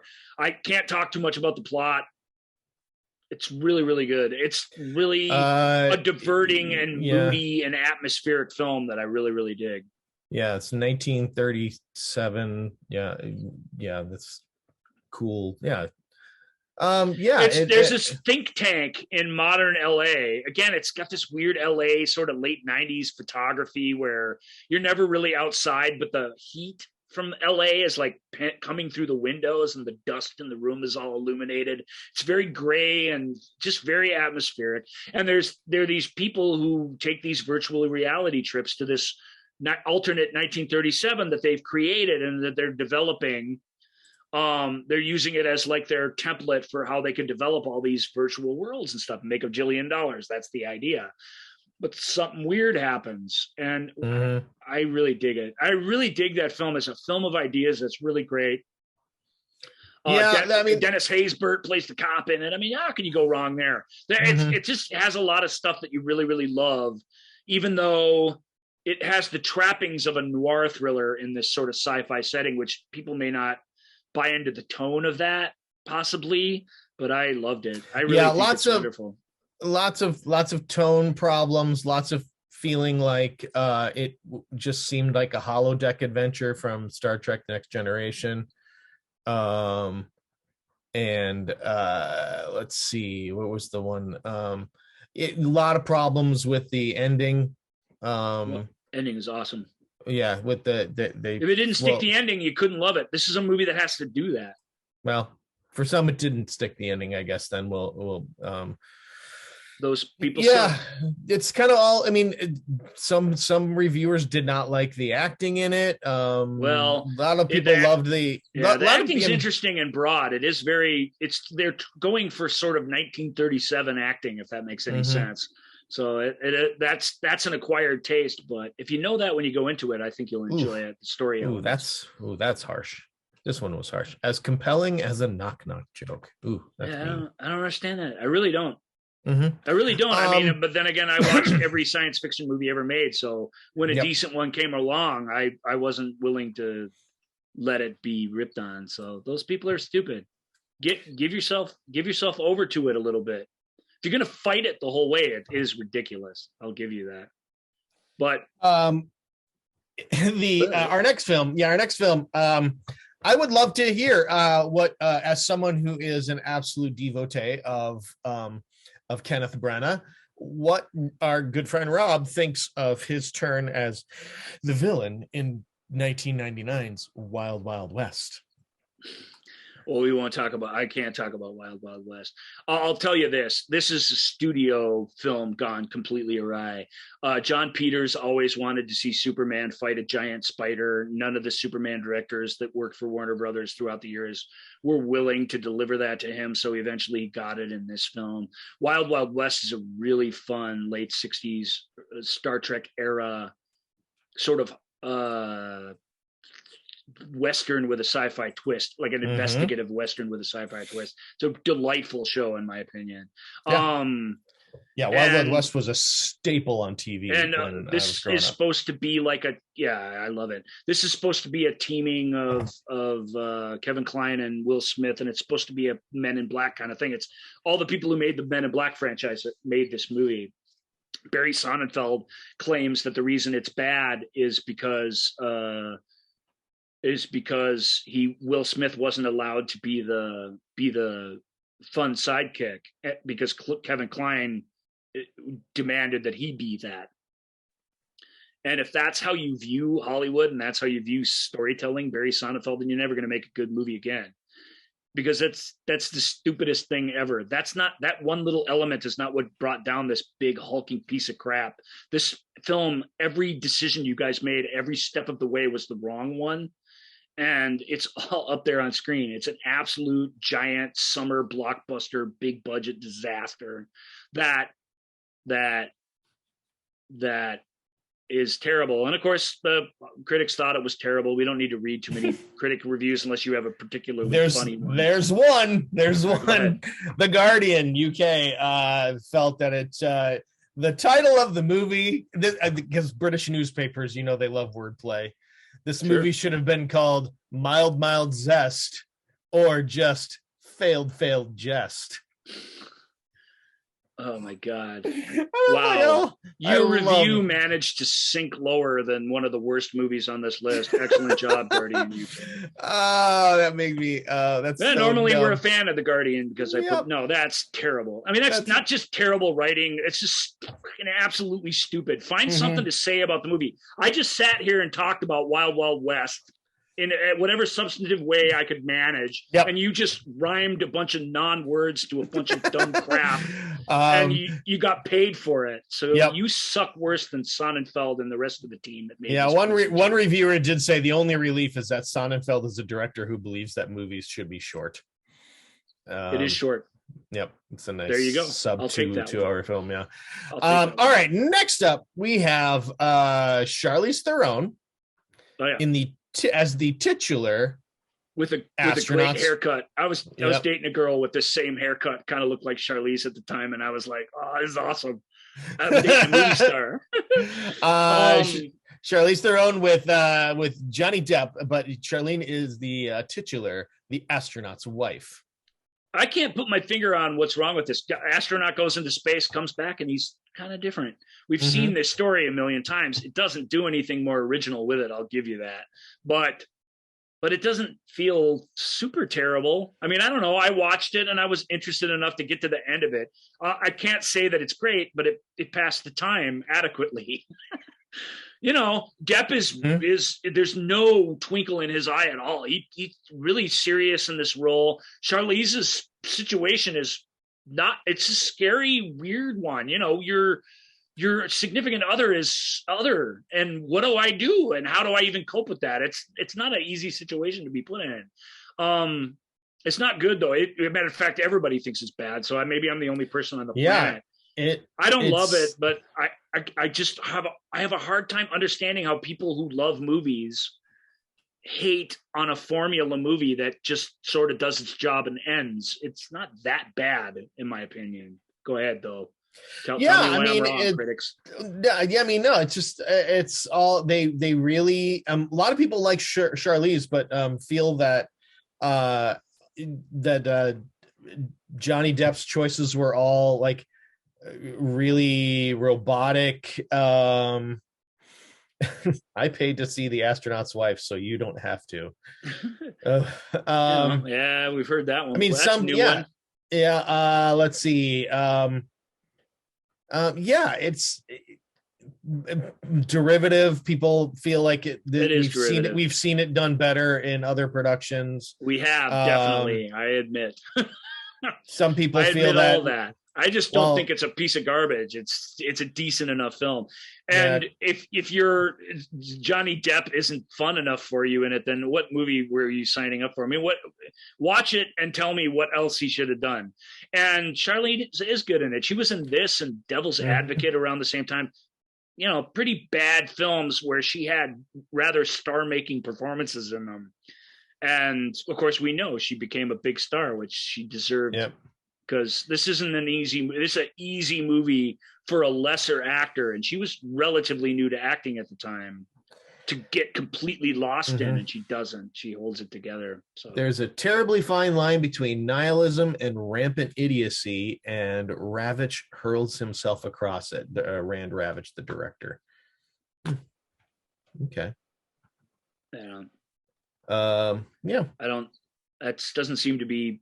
Again, that doesn't seem to be taking on what the thing actually is. But of course, those quotes, when they pull them out of context, they usually go for the whatever that jugular quote is, right? So and the critic from the USA Today, you know, he had to. Oh my God! I hope he didn't hurt himself too badly. You're breaking up a little bit, man. Oh, okay. Oh, you're digitally breaking up. I don't know if you have too many things going on. I'm sure I do. I probably, because I have 18,000 windows open right now. I call it the digital sproing. Every once in a while, your voice goes pling, pling. Yeah, sorry. That kind of thing.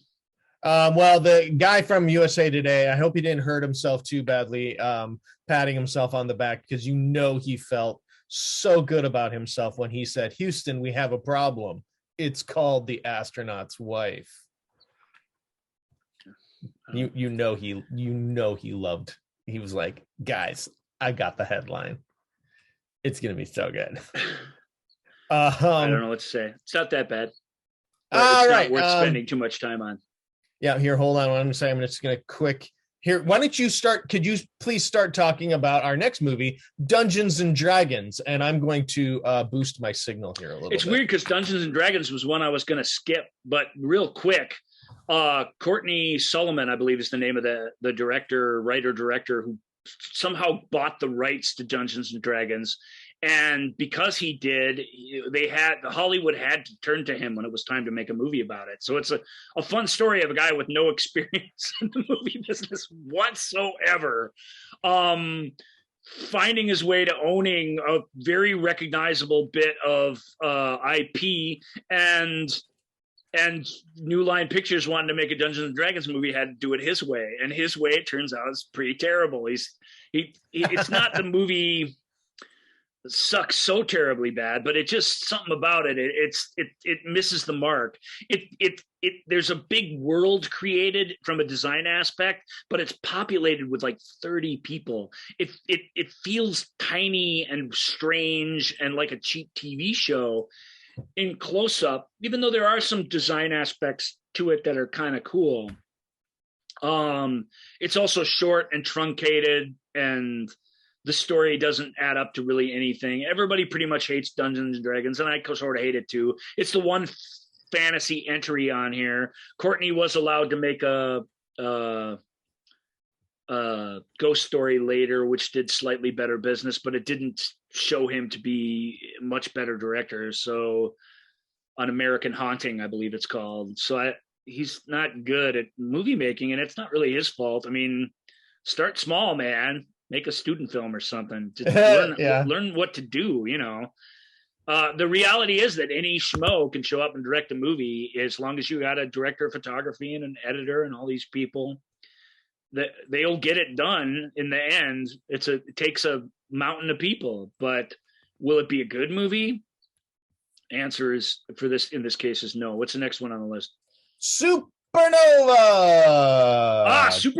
directed by Thomas Lee, who we used to know as a gentleman by the name of Alan Smithy.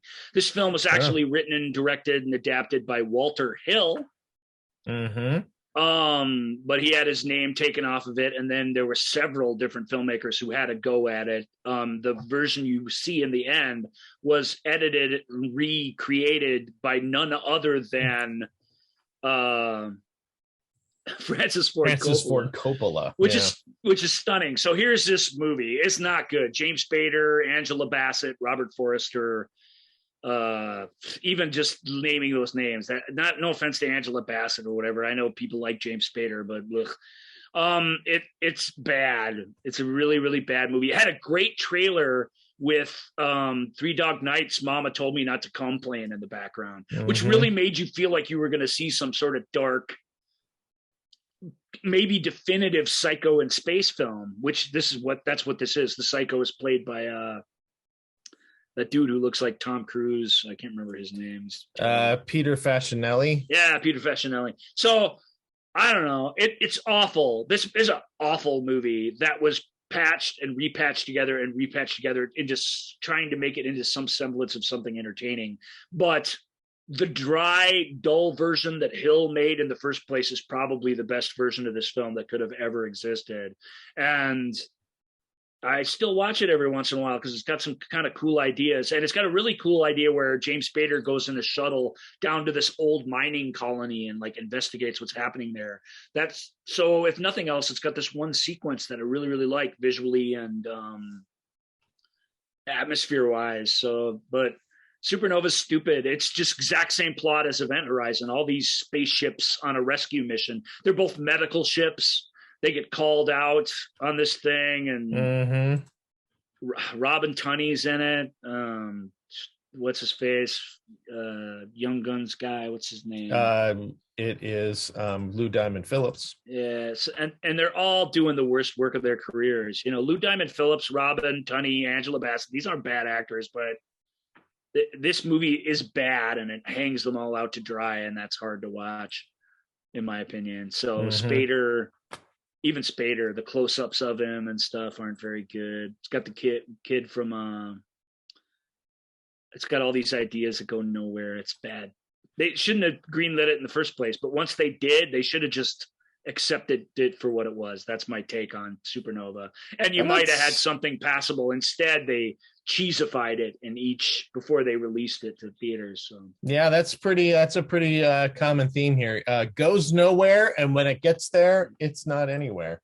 It's not anywhere. Yeah, it has a big balls out crazy sci-fi idea as the kernel of the thing, but it doesn't even really explore that in a way that is interesting. Unfortunately, it uses it as a leaping off point for cinematic cliches. So what's next? A little film that was going to not only be a box office hit, it was going to change the world. A passion project of John Tulula Travolta, Battlefield Earth.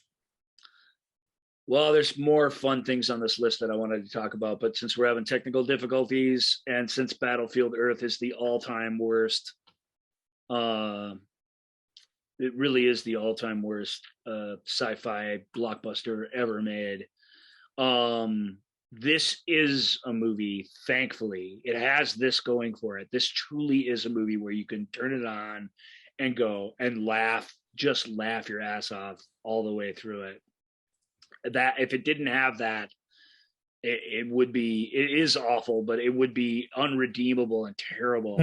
It's L. Ron Hubbard novel but it's the passion project of a Scientologist who turned this thing into this terrible film. It tries to build to some kind of Independence Day like climax and stuff. Hubbard's not a terrible writer, dare I say. So he's got some interesting sci-fi ideas in it, but he also has this basic lunacy in it that's so stupid. And Forrest Whitaker and John Travolta as these cyclos. It's funny as the cyclos and with their dreadlocks and all this. They're this most incompetent, like lame, bickering bad guys in all of films.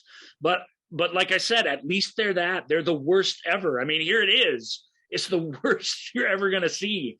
Barry Pepper does a pretty good job holding down the young hero role. What's he going to do? He's in an awful film, but he keeps a straight face. He gets from scene to scene. I mean, I don't know what else you could ask from him. Weird, really just weird, obnoxious ideas that are impossible. I get that it's an adventure novel, but if it's 100, what is it? A story of the year or what?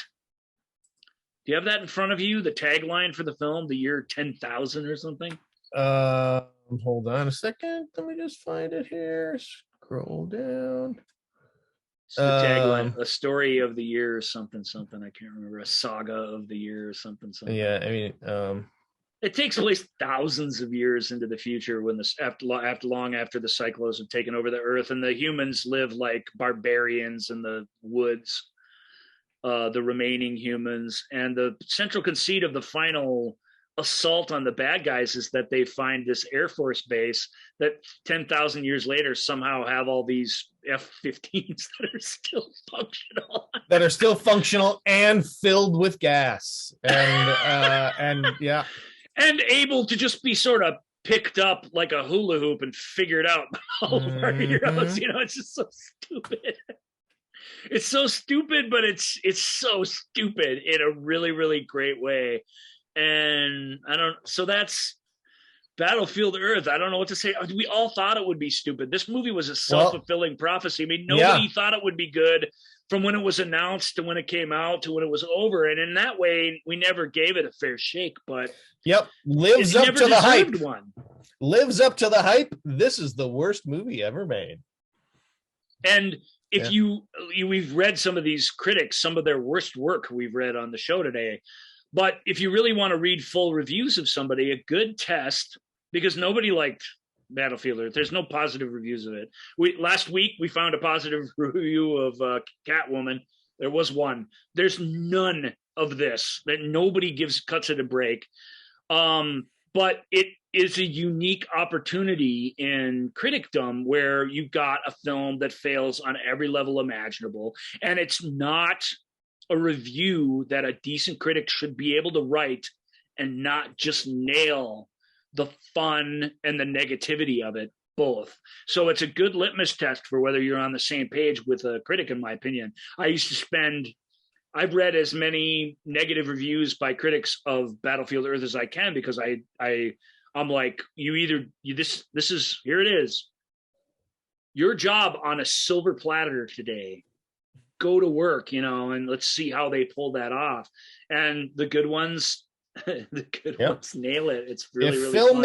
If filmmaking has ever been less thrilling and more disengaging, I'd like to see it. So what year did we leave off in? Still in the 90s? We're in 2000, year 2000. We have 2 more movies, both in the year 2000. Oh, should we just do it? Yeah, we can knock it out. Next up is Mission to Mars. Terrible movie. God, oh my God, Mission to Mars is dumb. Mm-hmm. Holy crap, Mission to Mars is dumb. All you Brian De Palma fans out there, Brian De Palma is a genius. Brian De Palma is a absolute genius rip-off artist. And if he's not ripping off Hitchcock and he's trying to do something different, he sucks. And this movie is terrible. The storytelling is awful. The effects are kind of awesome. It's a big budget Disney space adventure. So the design, the spaceships, the spacesuits, everything, kind of awesome. As his peg to find some inspiration to tell such a dumb story, he's got 3 or 4 sort of breathtaking, uninterrupted camera shots in it, which we talked about at one point or another here. This has got a few. De Palma's really, really good at those, and he nails it in this film. The film's just so tonally dumb, and the central conceit of the finale is so stupid, and the way we're force-fed like idiot children the resolution of the thing. Honestly, it makes a film like 13th Floor seem like a work of art by a demented genius. This is such a stupid, lame, pandering movie that the worst sin it commits is it thinks you're stupid. It thinks you're super stupid. This film doesn't add up to anything if you ask any questions about its plot or its meaning. Just dumb movie where Don Cheadle at one point does have a sort of hilarious "I've been on space too long" afro. That does not redeem it. It does not redeem it. It doesn't. It doesn't. It's awful. I hate it. If Brian De Palma's Mission to Mars were a book, it would have a yellow cover and the title 2001 for Dummies. I swear to God, that's so perfect, because yes, it just thinks skip this guy. Yeah, the Northwest Herald from Illinois. Yep. Yeah. There's an idea here that you could have made work and also the model work, the storms, the ships, it's amazing. The sets, it really is an accomplished and beautiful movie.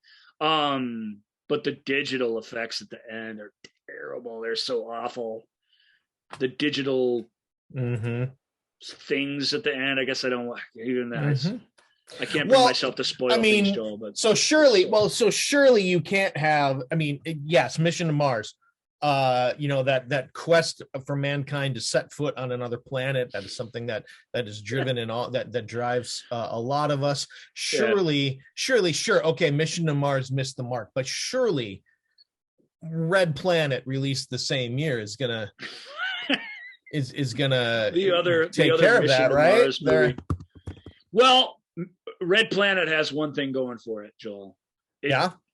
Mission to Mars is so stupid that by comparison, Red Planet is kind of awesome. It's not great, but but it commits none of the sins of Mission to Mars, which really does help. So now we're back in what I believe is enjoyable B-movie territory, you know, where it's a fun B-movie adventure on an A-movie budget, and that's fun. Carrie-Anne Moss is in it. She's great in it. Val Kilmer's giving it his all. That's fun. Tom Sizemore, when he was still keeping it together, he's good in it. Simon Baker's in it. Terrence Stamp's in it. I mean, you know, hey, Benjamin Bratt's in it. Benjamin Bratt earning his surname in it. He's such a dick in this movie, but that's fun. That provides a lot of conflict. And I like that. He's a typical hotshot pilot, as you would think. But it's got some voiceover stuff that's stupid. It's got some stuff that's really stupid. Yeah. It's got some digital stuff that doesn't really work. It does, though, to its credit, it's got some really exciting stuff early on in the film, some very cool visual storytelling ideas that there isn't a voiceover or a people explaining it all to you like Mission to Mars. It all just happens, which is fun. And it has a big, impossible, dare I say, way before Matt Damon's The Martian, it has a big, exciting escape at the end that visually works and feels impossible, and yet it feels like they pull it off in a believable way. That's not an easy thing to do. So I like it for those reasons. It's got a cool looking spaceship. It's got some philosophical debates in it that are lame, but again, at least it's better than no philosophical debates. It's miles better than Mission to Mars. It's way better than Supernova. It's good. It's not too bad. And I think this is another director who's never made another movie after this. And that's too bad because this is competently done. I get that it flunked. I get that all the critics are going to say derivative. It's all that stuff. It is. It's just another space adventure here at the end of a long line of failed spaceship adventures that take place in the future. It really is like it's the 10th one we've talked about. But it's not bad. It's decent. It's all right. I had a friend who said we were watching this movie and then something happened and we had to leave. And then we tried to watch it again and we watched Mission to Mars by accident. And we were super angry. We wanted to find out what happened with Red Planet, which we thought was at least pretty good. Like I say, by comparison, the two Mars movies, I mean, winner, chicken dinner for Red Planet. So much better. Yeah. And it's not nearly as expensive. It's not nearly as accomplished. It's not made by heroes of the cinema industry, which makes Mission to Mars all the more unacceptable. De Palma's a brilliant filmmaker and a shit storyteller. I've said that my whole life. And Mission to Mars, it's not really fair to whip out one of his worst movies to nail my point about him. But it's this Scarface, his best movies have the same problems. They have the same problems. They're stunningly shot and sort of amazingly composed and lit and realized visually, and they just, from a storytelling standpoint, they're even the good ones are teetering on being terrible. The only film of his, I believe, I even believe Carrie is sort of bad. You've heard me talk about that before. I don't think it's bad though, but I think it because I think his off the wall craziness fits that story, which is great. But it loses track of the humanity constantly every time it can. And it could have been, if it had been more like the book in that way, it could have been one of the most powerful films ever but it only touches on it when it's forced to by the story. His only exception, I think, is Untouchables. And that's because that's a blatant attempt to make money with a David Mamet script that's rock solid and almost impossible to mess up. So I love Untouchables because you finally using your powers for good instead of evil. Way to go. Roger Ebert, he went ahead and liked Red Planet. Why not? He thought it was and a lot of people were they're like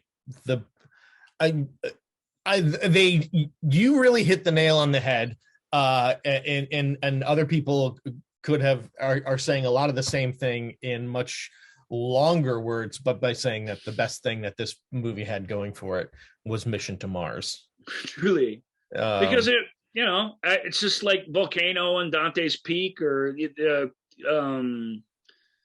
Armageddon and Deep Impact. You know, there's movies Yep. come out in the same year about the exact same thing. It happens all the time, and they are linked. Their fates are tied to each other inexplicably for their whole lives.